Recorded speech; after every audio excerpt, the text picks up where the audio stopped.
session, I'm gonna talk about femtosecond laser machining process. So, as was said in the introduction, I work on the cilia fabrication. So I'm gonna talk about the cilia structures first, and then I will talk the basics of the femtosecond laser machining process, and then we will see how we are trying to use this process to fabricate these structures. So the outline of the presentation will be cilia and their different shapes and forms. So we'll see how and where they are present in our body. And then I'm going to talk the basics of the femtosecond laser machining process. We will see there how this process is being used and how this is different from the other process that we use for fabricating microstructures. And the microstructure fabrication third session is actually the cilia fabrication that I will talk a bit about. So cilia is an organelle. It's present on the cells, the biological cells, and as you can see, there are multiple organelles in a body. Well, before I go into this, it's a bit of a bio perspective, and I know from the background of the participants that many of you are from the mechanical and electrical engineering. So I'm going to talk about the basics of the cilia as they are present in the nature. So this is simple introduction to where and how they are present in nature. So as you can see, the cell has different organelles and the nuclei, mitochondria, and other things. And you see this hair-like structure sticking out of the main body of the cell. And this is what we call cilium, a single structure, and a multiple structures called cilia. So they're present in our body almost everywhere. They do a lot of different functions in our body. For example, the main examples I have shown here are the ones on the right side, the second one. They are present in the kidneys, and there they act as sensors. So they sense flow and all inside the kidney. And also up here, you can see they are also present in the brain cells. So this image here is shown the cilia present in a mice brain. And they serve different functions, and they are present in a large number inside our windpipe, the inner lining of the trachea, and they help in clearing the mucus. And when we inhale, for example, a lot of dust and other foreign particles that go inside, so the cilia produce motion that allow the mucus with the foreign bodies stuck in the mucus to filter them out of the body. And down here, you will see the cilia. They're also present in the female reproductive organs, for example, the fallopian tube, where they help to move the egg from one to another point inside the reproductive system.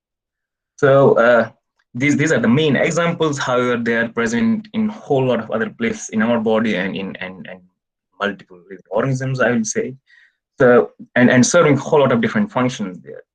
Now they may be either primary cilium, which is that they do not move. For example, in that case, they may act as sensors, and they may act as other sensory organelle inside the cell, or they can produce motion. And when they produce a certain type of motion, they can induce flow or can propel cells and other things around them. For example, here, three typical motions that they produce is the corkscrew-like motion, which you see, for example, the flagellum of a sperm cell is a corkscrew-like motion. And then we have this asymmetric bending, which results into a wave-like motion called metacronial motion. And this is the type of motion we find inside the inner lining of the trachea, where the cilia move, and then there is a mucus surrounding them, which then flows in one particular direction. For example, in case of trachea, it moves the mucus out of the body, and then that way the foreign particles trapped inside are filtered out. And there is a tilted conical motion. So in a tilted conical motion, which is more like a mechanical example, where you will say that when the cilia moves at a tilted angle, and when it is near to the floor, the viscous drag is more. So there is less effective force that is exerted on the floor. But when it comes up here in the vertical position, that time it can drag the fluid in a particular direction. And this way it can produce a unidirectional flow. Now, one particular example of the cilia that is present inside the embryonic node. So this is an interesting example, and I'm going to talk a bit about this one. So what we see that during the early stages of the embryonic development, so after the fertilization, the embryo starts to grow. And after a few days, we see a tiny cavity is formed on the embryo and known as embryonic node. So what you see here in the first picture is a mice embryo after 7 days of fertilization. And in this small, what is shown here by a box and then the zoomed up view, you will see that there are multiple these small hair-like structures in this tiny cavity. So the total width of this cavity is around 100 microns. And in that tiny cavity are these small hair-like structures. Now what they do, they undergo this tilted conical motion. And you can see in this video that this is how they undergo this tilted conical motion. And then you can see this particle here marked by the red circle. It moves in one particular direction. So what we know and what has been found is that that the direction of this flow, the direction of the fluid surrounding this cilia, the direction of the flow decides the orientation of the organs in our body later on when the embryo grows. So what has also been found is that if we can artificially reverse the direction of the flow in this tiny cavity, we see all the organs will be placed in the reverse configuration, like shown here. So for example, there is a normal configuration of the organs in our body. The heart is on this side, the liver on that side, stomach on that side. So this is the normal configuration. But we see during the early stages of the embryonic development, if the cilia do not produce this unidirectional motion, if the motion is in another direction, we see that all the organs in the body later on, when the embryo goes, the organs are placed in a reverse configuration. So the heart goes to the left, liver goes to the right, and other organs are equally placed in the reverse configuration. Now, there's a lot that's already known why this happens, and there's a lot to be known why exactly is this thing happening. And this is just one of the examples that how crucial is this tiny structure present in our body, and how big the effect could be because of this small motion that happens at the very early stage of the embryonic development. So this is one of the examples, but as I said, they are present almost everywhere in our body, and then they they do a whole lot of other functions, and they act as sensors. They act as this motion producers, and in this case particularly, they decide the orientation of the organs in our body and all. So they could be present in two different configurations. One is that they are normally present in our body, for example, and in that case they are just hair-like structures, but then they are present in different configurations. They could be like individual structures present here and there, or they are in a bunch making a carpet of these structures, and that way they are able to produce a motion, a whip-like motion, which actually propels the fluid. But in some other cases where we see that that the cilia may be defective, and in that case you can see in the second image here that the cilia have developed a bulbous head, and this is a defective cilia. So as was said in the introduction, that I'm trying to study that what will be the effect of these defective cilia in our body. Now, why is this important for us as engineers? We see, like the example of embryonic node, we found that although it's a bioprocess, but if we artificially reverse the direction of flow, we see that the changes happen a lot in the rest of the process that follows from there. So now from a bioprocess, it becomes a fluid mechanics process, because it is simply the flow that is deciding whether the organs will be placed in the right configuration or not.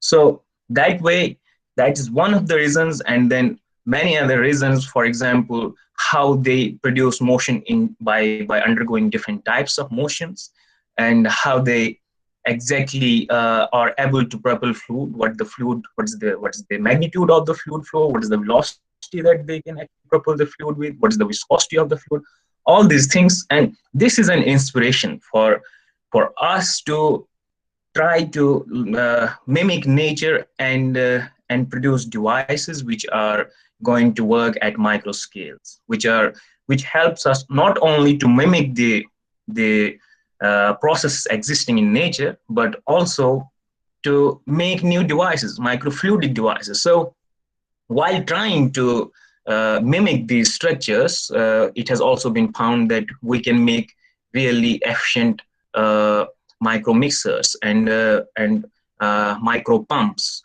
using these small structures. However, the fabrication has always been a challenge, and we want to know how to fabricate this. Or I mean, there are many ways with which these structures could be fabricated, but sometimes the size is the real issue, and they are so small. If I can talk about the smallest cilia, it goes to as small as around 400 nanometer in diameter. These cilia, for example, the one shown in the embryonic node, this the size of that structure goes down to around 400 nanometers in diameter, and the lengths of around 5 to 6 microns. So it's really challenging to fabricate these structures with such small dimensions. And we have been able to fabricate many structures so far. Like I said, a lot of work has already been done on these structures, and different ways of fabrication, maybe microstereolithography or photolithography, and other processes that allow us to fabricate these structures have been used. But then you can imagine, if we want to fabricate a structure like this, which is a defective cilia, there we will see that we have to make this complex shape at a very small scale. And that's not that easy to fabricate by using the process that we know.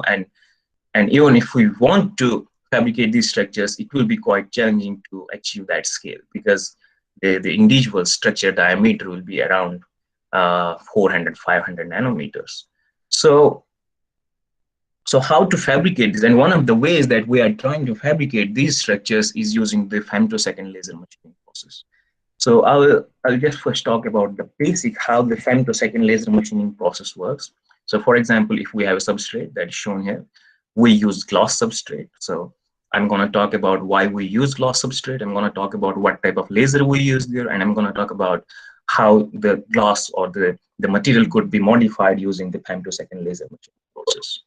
Now, imagine this is a glass substrate. What we do is that we focus a laser beam somewhere in this surface or in the substrate, or maybe on the surface of the substrate. So what happens at the focal point, we see the material gets modified in a certain way. We will see how that gets modified. And when that happens, what we can do next is that we can scan this laser beam from point A to point B. So while the scanning is happening, we see that the material gets modified all along the way where the laser beam has scanned. And it doesn't remove the material, it just modifies the structure of the material at that particular point where the laser has hit the substrate. And after that, what we do, we put it in a chemical bath, and the part that is exposed to the laser is now easy to be dissolved in the chemical. So some changes happen which allow it to be dissolved very easily in a chemical bath, and we get this type of a cavity. Now this concept could be used to make a whole lot of different types of structures.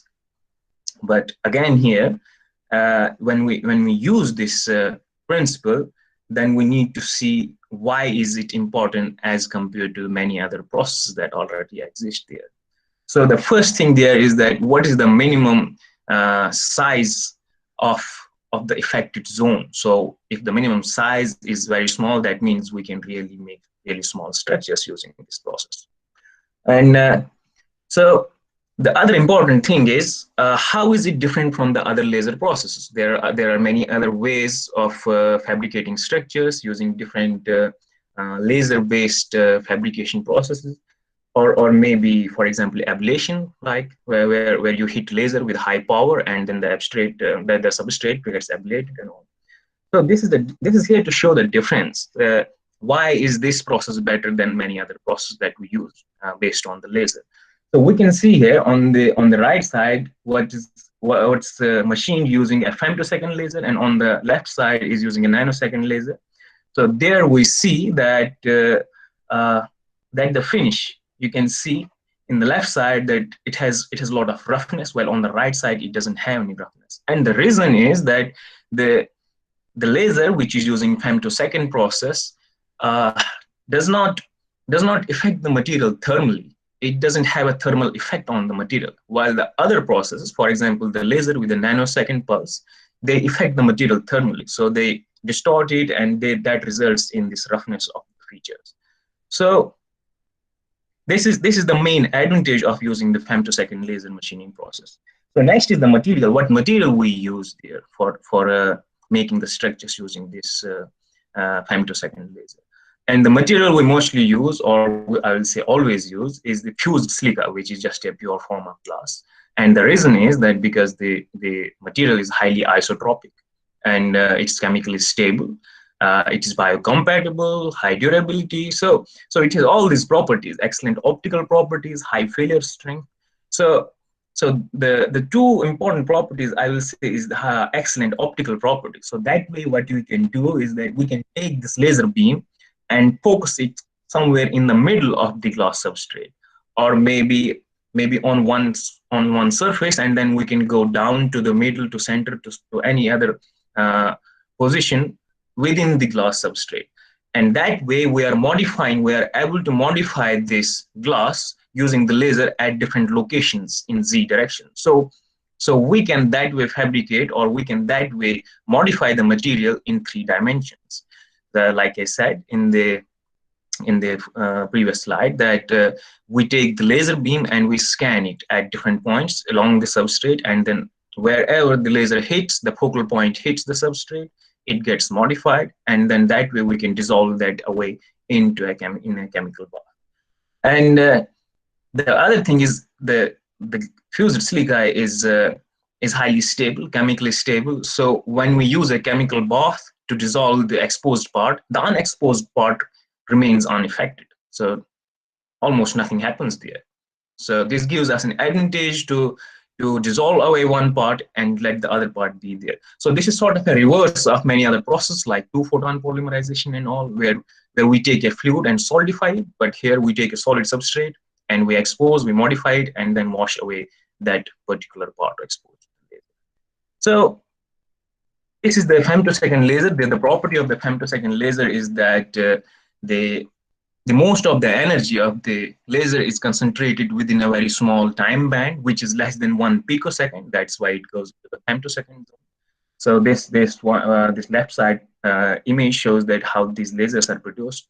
We always have a constant wavelength in the lasers. However, the power keeps on changing over over the length of the laser beam, and this amplitude variation is amplitude results in the variation of the energy that's present in that laser at that particular point. So if we plot an energy graph, we will see that these peaks, the peaks in energy, which are concentrated in a very small time band, like I said, less than 1 picosecond. Now the energy is distributed at different points, but the wavelength always stays constant. What we can do with these parameters is that we can change these parameters. So we can have a pulse energy, uh, of different magnitudes, and that changes the average power. We can have a repetition rate of the pulses. So now thing to notes here is that we do not change the wavelength. So wavelength is always constant, but we only change the pulse repetition rate. So we can increase or decrease the distance between the two pulses, and that way we can have the laser pulses hitting the target at different time intervals. So we can also change the pulse duration. Like I said, it's always less than 1 picosecond, but within that less than 1 picosecond, we can change its duration. So we are presently using this wavelength of 1030 nanometer, but in principle, we can have other wavelengths, other lasers of different wavelengths that we can use for the same process using this their same femtosecond laser machining process. So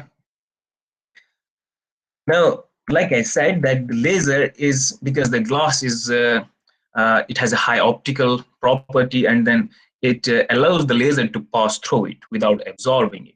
But that happens when the laser is not focused. So this is the advantage that we are using for machining or modifying the glass. So when the laser is passed through the glass, just simply gets transmitted through it. It is not absorbed. But when we focus it at a particular point, then for the glass, we see that if the energy at the focal point goes above 100 gigawatts per meter square, per mm square, then we see that the non-linear effects come into play, and then the electrons are smashed out of their orbits and the plasma generation happen, and which actually results into the modification.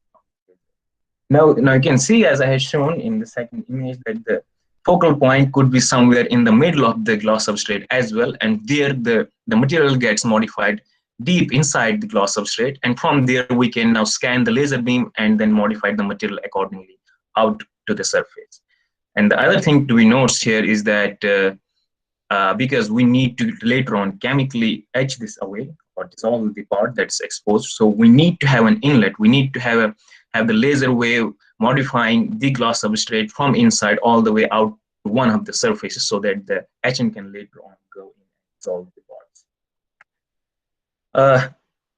So this is what actually happens. It's quite a complex process. So when each pulse hits the substrate, it actually results in a whole lot of different processes in a very small time. Like I said, the absorption of photons initially happen, and the avalanche ionization, that is the electrons are smashed out of the orbit, and then they result in the smashing out of further more electrons, and this way a chain of this avalanche ionization happen. So you can see here, the important thing is this thermal diffusion. So when the pulse hits, apart from all other processes that take place in a very short time interval, the thermal diffusion, the heat generated, because I said that the process is very special. It doesn't allow generation of heat, or it doesn't allow the modification of the material thermally. So what happens, the heat generated by each pulse is dissipated in less than 1 microsecond. So what we need to do is the following thing. So this is how we plan the pulse or the repetition rates. That means that how early or how late the second pulse will hit the substrate. And in that case, like I have shown here in the left graph, so when a single pulse hits the target, you see the heat is generated, and then it takes some time for that heat to dissipate away. So in the previous slide, I showed that the heat generated by single pulse takes less than 1 microsecond to dissipate away. Now, if we hit the target in a way that each pulse hits the substrate after 1 microsecond, that means the heat generated by the earlier pulse is now already dissipated. So the second pulse that hits the target is going to contribute to some thermal energy, but that will again be dissipated by the time the third pulse hits. So this way, we allow the diffusion of the heat in a way that it doesn't get accumulated, and that the material is not affected. However, we can change that. We can change the repetition rate. We can have closer these pulses, and that way the heat keeps on accumulating inside the material, and we can actually thermally that time modify the material.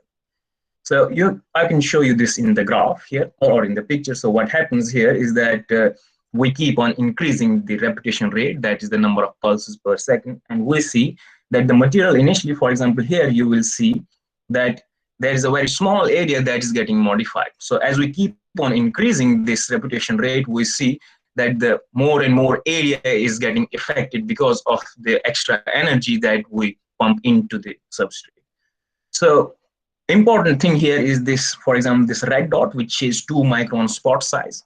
So like I said, that we have to see, apart from other processes that we use for fabricating microstructures, how is femtosecond process better, or what are the advantages of this one compared to the other one. So the size of the spot, the minimum size that we can modify using the laser is dependent on the wavelength of the laser we use. And like I said, we use 1030 nanometer laser. So the minimum spot size, so the minimum area that can be modified using this process is around the wavelength of the laser. It is generally more than that, but it can in principle go to the dimension of the wavelength of the laser. So you see here in this particular study, they have used the spot size of 2 microns, so a laser with 2 micron wavelength, let's say, or smaller than that, but the smallest area that could be affected is 2 microns. And then you can see with the spot size of 2 microns, we have a big area that is getting affected if we increase the reputational rate, keep on increasing the energy that's pumped into the substrate. So that is in one dimension. That is like the spot size is equivalent to the wavelength of the laser, but that is in just one direction. So if I go back to this slide, you can see here I have shown that the spot size is in an elliptical shape. And there, when I say the minimum spot size is equivalent to the wavelength of the light or laser light we use, that means the thickness of the spot size will be around that dimension.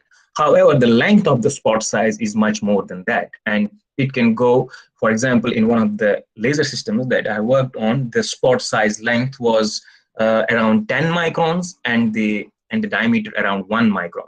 In another system, it is around 20 micron and the diameter of 3 microns. However, this is also dependent on the optics that we use along with the laser that is already there with the system. So if we keep on increasing the magnification of the objective that is used to focus the laser beam, we keep on decreasing the spot size, but it cannot go smaller than the wavelength of laser light that we are using here.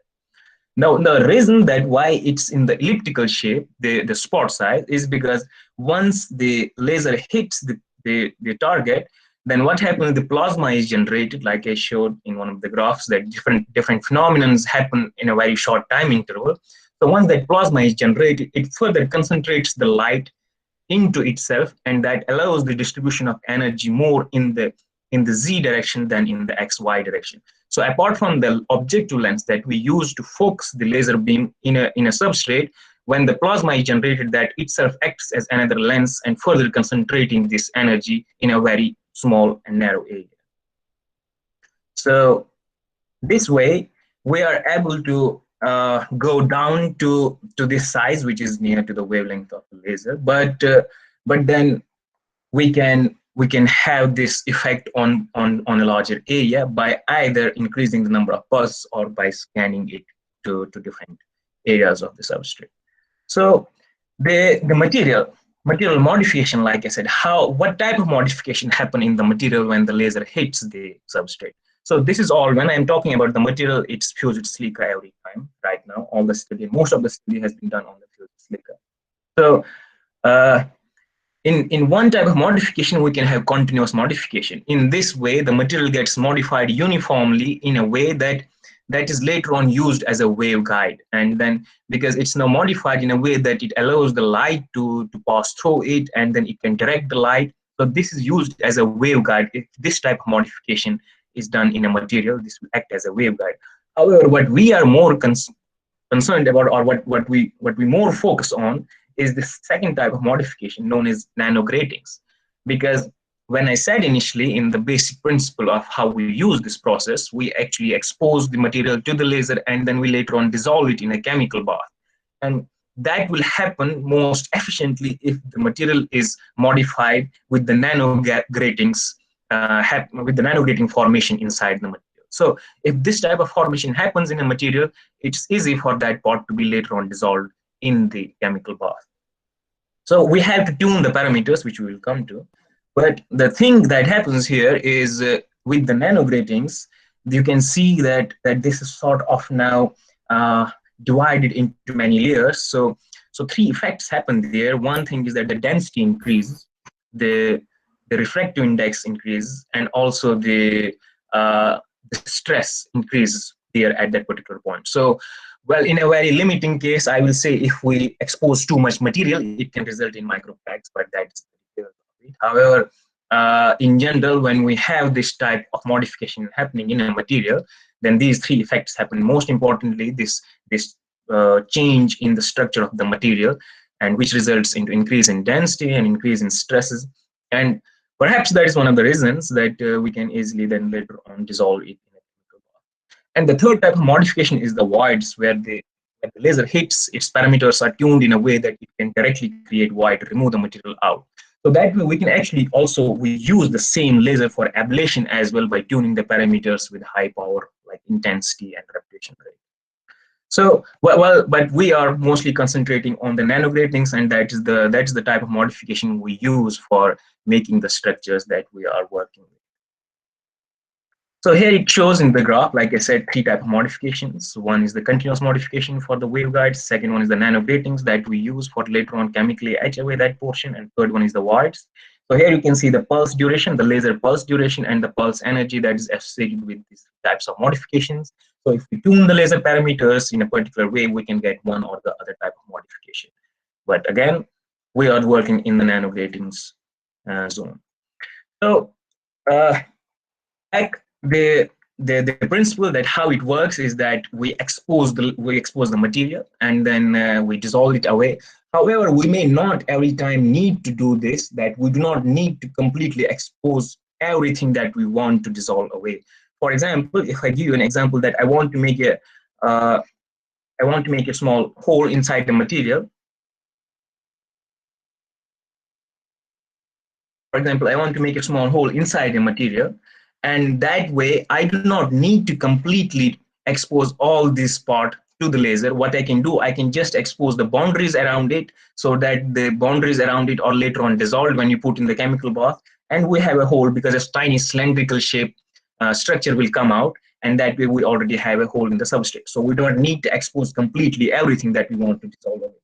So this is one of the strategies that we adopt while we want to fabricate something in a fused silica, because there we do not need to expose everything. We just have to see what's the type of structure we want to fabricate, and then accordingly design our scanning path so that we get rid of the most of the material that we don't want there, and also let the rest of the material be there, while saving us time and not getting us into a lot of dissolving or exposure of the material to the laser.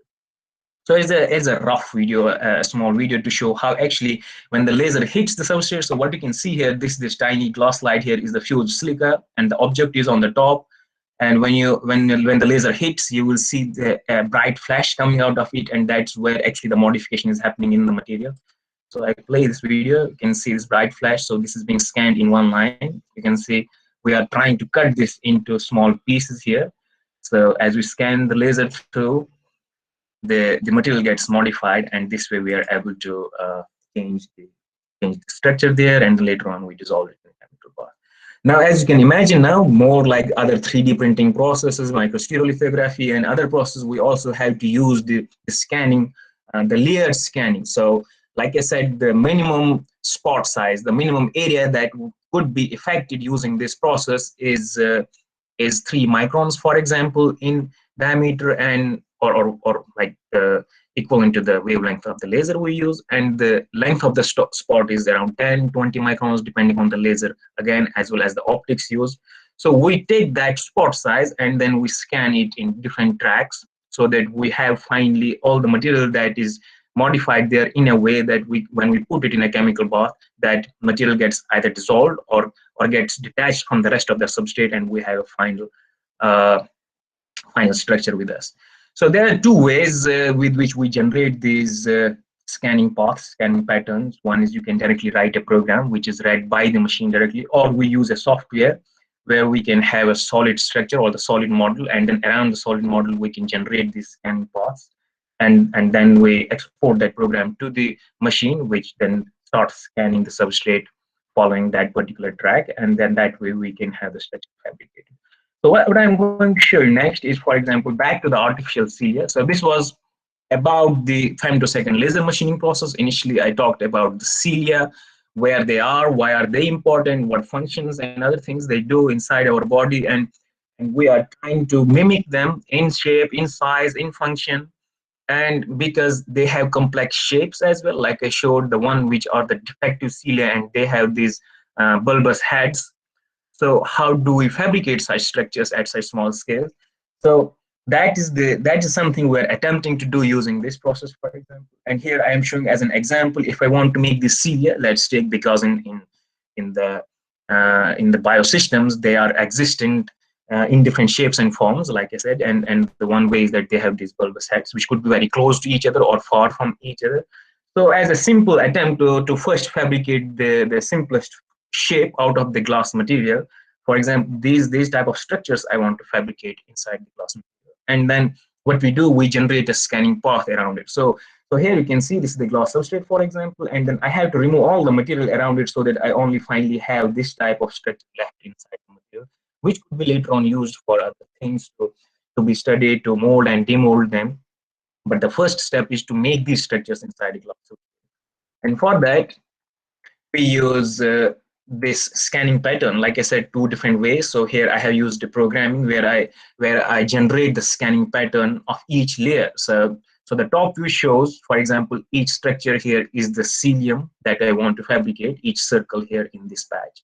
And on the right side, you see different layers. So I'm scanning the material in layers, so that in each layer I take into consideration what is the amount of material that has to be removed.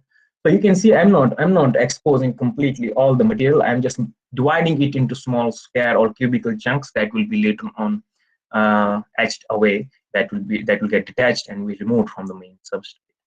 So this way, when we do and expose the material, here you can see in this one, this is the image of the actual material that's exposed to the laser in a particular pattern. Like I said, and I showed in the previous slide, the uh, the grid, the scanning pattern that we use, and then we put in the etching. So this is a good image in a way that you can see some of the material is already removed and some is still there. So you can see these small, tiny, these pin-like structures that are still there, and the rest of the material is slowly getting dissolved and getting washed away. And finally, we have the complete removal of all the extra material and then only these structures. So if you look at the side view, you see that each structure here, now the diameter of this structure here is 7 microns, and the diameter of the head is around 10 microns. So using this process, using the laser, this femtosecond laser machining process, we have been able to, of course, fabricate it in one way, the complex shapes, that is the bulbous head and all. However, this is the first step, and then we continue on to uh, mold and demold, and then use different materials, how we can actually actuate them. So what we want to do next, like I said earlier, that these structures are not just stationary structures. They move, they make a whole lot of complex motions, and then we want to mimic those motions as well. So this is the first step, for example, making these structures in one particular material. But then we want to make an active structure. And I will just show you one video. I think that will be almost the conclusion of the talk. And this is this is one of the videos where you see cilia, which are slightly bigger in size, and then they are moving. Uh, you see, they are undergoing a near tilted conical motion.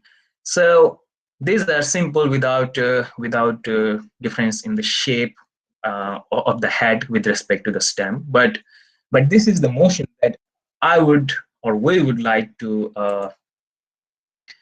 achieve with these structures as well, the ones I showed here with these structures. And now how to do that is something which we are going to try to achieve in the coming time. But so far with the laser machining process, we can actually make these shapes in one particular material. So to sum up, I will say that we have these interesting structures with a whole lot of different functions, and they're really complex. A whole lot of things have already been studied about these structures, and a whole lot still needs to be studied and is yet to be done. And we see as we learn more and more about them, we feel the more could be learned about them. And in our attempt to artificially mimic them, to artificially fabricate such structures, we are using this process, one of the processes, although with other processes as well, but this is one of the processes that we are using. And I was more interested in talking about the femtosecond laser machining process, which is quite interesting, and I feel it has a lot of potential. And then while we have achieved some of the structures that we want to fabricate, but the next step is, of course, to see how we can change them or mold and demold them into materials that will later on be actuated as well. So the artificial structure I showed in the last slide, the video, are the cilia structures fabricated out of a polymer with magnetic particles inside. So we use the magnetic field there to move them in a particular manner. And the same thing is to be done with these structures now, which is the work that's going on. And let's see how we're going to achieve that one. And with that, I would like to thank all of you. And I think this is going to be the question answer session now. Yeah, sir, Dr. Tanveer, we can have the question answers. All right. Yeah. So any questions from the audience?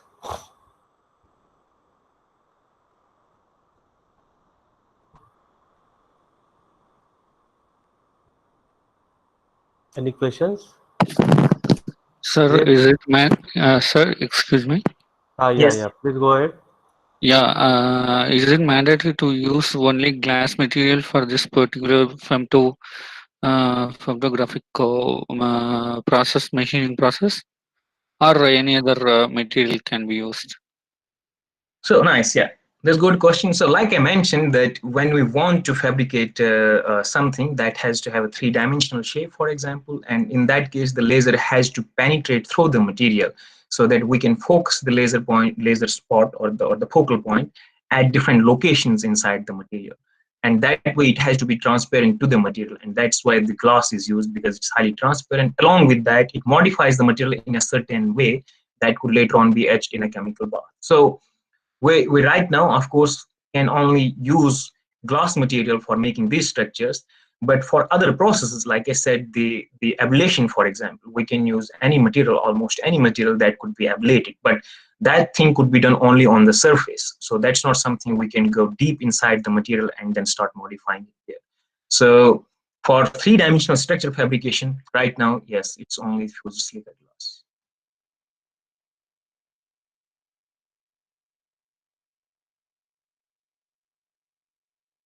There is So one the question question. someone, Yeah, yeah, in chat yeah, box there is one question yeah. from Professor Haseen Sheikh. What will be the resolution of drive that will move the either laser or substrate for modifying material? Yes. So depending on the resolution of the dry, you will get the accuracy of the structure you want to fabricate. But the ones that are presently being used are highly accurate, and they go. We are able to, for example, fabricate or move the structures. I mean, 1 micron at a time. So they are pretty precise. I mean, 1 micron is the step size, but the resolution is smaller than that in nanometers. And on top of that, we have the system to be highly stable. There shouldn't be the effect of the vibrations, the ground vibrations, and all, and that could either be achieved by setting the setup on an isolated table or on a vibration isolation table, or we can have a very heavy system, for example, which is dampening the ground vibrations and not letting that effect go into the material. So that way, well, the laser will always be there, but you have good high resolution stages, and that will result in better feature size or shape, Like and you optical have workbench. less feature resolution. Okay. Yes, there are Yes. some, Dr. Tanveer, there are some piezo-based drive, so which gives like very smaller step size, so maybe lesser than 1 micron also. Can we use that in for these systems? Yes, but then we had to see that what is the maximum stroke we can achieve there, Yeah, because yeah, yeah. we, That is the limitation of piezo. yeah, yeah. So we are still using the linear translational stages, which are highly precise, I would say. Now, because the spot size itself is around 1 micron or slightly more than 1 micron, so that way it may not make sense to have something which has resolution less than 1 micron, because anyway the spot size is itself 1 micron. So How about like using voice coil actuators then? yeah, we can. I mean, it is just up to us what system we want to use. The basic principle is same. Laser has this property. It can modify glass. However way you want to scan, we can do that. But that will then determine the plus and minus of the system that we want to use to scan the glass. Okay. Any other questions?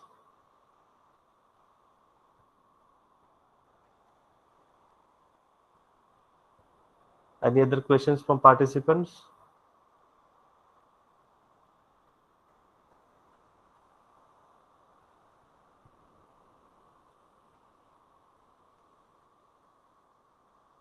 Okay. Hello, sir. Yeah. Hello, Yes. sir. Is this process will it be means if in reality if it is going to be implemented like for the Yeah. particular materials like silicon or the fused Hmm. silica Yeah. for that this process will work, right? Is what will be its probable application in particular in Yes. particularly? Yes. So right now, like I said, because we are using fused silica, so the application is we can make almost any type of the microfluidic devices or microstructures, and that way, that is just because this has the application of the generating nanogratings and all. That way we can use the structures, but apart from that, the waveguides that we can make out of this, and that also is being used in different applications. And the third one is voids, where we can do the ablation of the material, and that also has an application in making different devices, electronic devices and all. I mean, this is being used a lot, and it's very useful in making all these devices, because you have the flexibility of making three-dimensional structures, and with good resolution. Yeah. Thank you. Thank you. Thank you.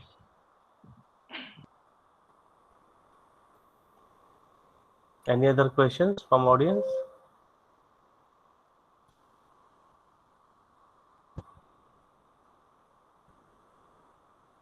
Okay, I think there are no more questions. No more questions. So Right. I thanks Dr. Tanveer for nice presentation on the femtosecond laser-based machining process, and the application in processing the and fabricating the cilia, and then further further putting it into the application. So nicely explain all these concepts. So I thanks once again Dr. Tanveer. And that's all for the today's session for the participants. So we will meet tomorrow at 9:30 sharp. Thanks for having me. Thanks so much, everyone. Yeah, thank you.